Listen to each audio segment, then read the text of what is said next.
Siqaret asıllığı xəstəlikdir, yoxsa davranış? Bir mənalı olaraq düşünürəm ki, bu bir asıllıq xəstəliyidir. Xəstəlikdir. Bəli. Siz nə hesab edirsiniz? Mən hesab edirəm ki, bu xəstəlik deyil, bioloji və psixoloji asılılıqdır.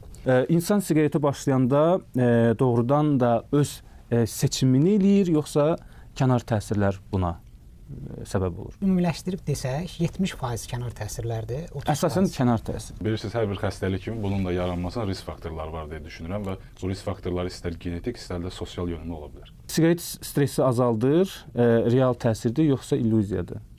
Hesab edirəm ki, realdır əsasən, bir əksər hallarda realdır. Azaldır stressi. Siz nə hesab Eyni edirsiniz? mövqedən demək olar, çünki bunun baş beynin mərkəzi sisteminə təsiri oradakı stres yaradan faktorlar və hormonlarda dəyişikliklər yaradır. İnsan istəsə tərk edə bilər, bu fikir doğrudur. Hər kəs yox. Bir çoxları mümkün deyil tərk etmək, həddən artıq ağırdır. Siz nə düşünürsünüz? Belə deyə bilərəm ki, siqareti atmaq istəyənlərin 15% bunu edə bilir. Yəni az bir hissəsi əsasən atmaq çətindir, deyirsiniz. Niyə hesab edirsiniz ki, bu xəstəlikdir? Bilirsiniz, hər hansı bir orqanizmdə patoloji olaraq dəyişiklik törədirsə, vərdiş, bir maddə və patoloji bir dəyişiklik varsa, artıq xəstəlikdən söhbət gedə bilər. Tütün qəbulundan danışırıqsa, təbii ki, burada təkcə nikotindən danışmaq düzgün deyil. Çünki tütünün tərkibində bir çox sayda maddələr var.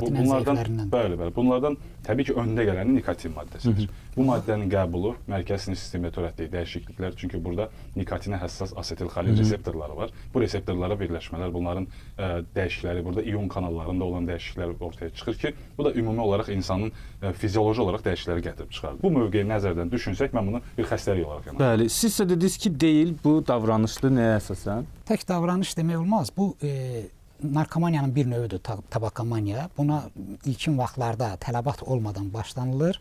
Sonra isə bu asıllıq yaradır orqanizmdə. Deməli, bizdə orqanizmdə nikotin ifraz edən vəzlər var. Biz kənardan nikotin aldığımıza görə həmin vəzlər fəaliyyətini məhdudlaşdırır, sonra isə tamamilə dayandırır. Artıq asıllıq kənardan qəbul etməyə qalır siqaretdən. Bunu da dayandıranda orqanizmdə fəsadlar verir. Çünki o vəzlər artıq funksiyasını yerinə yetirmir. Ona görə bu ciddi fəsad verir, problem yaradır, amma xəstəlik deyil ki, kimsə buna yoluxa filan elə. Bu özünü o bəlaya salmaq və psixoloji asılılığı eyni zamanda bioloji asılılığa çevirmək. İkisi də birdən olur. Məqsədli şəkildə bunu qəbul ediriksə, əvvəl psixoloji aspektlərdən qəbul edirik ki, hamı çəkir, maraqlıdır, mən də çəkim. Sonra artıq bu bioloji asılılığı özünü. O zaman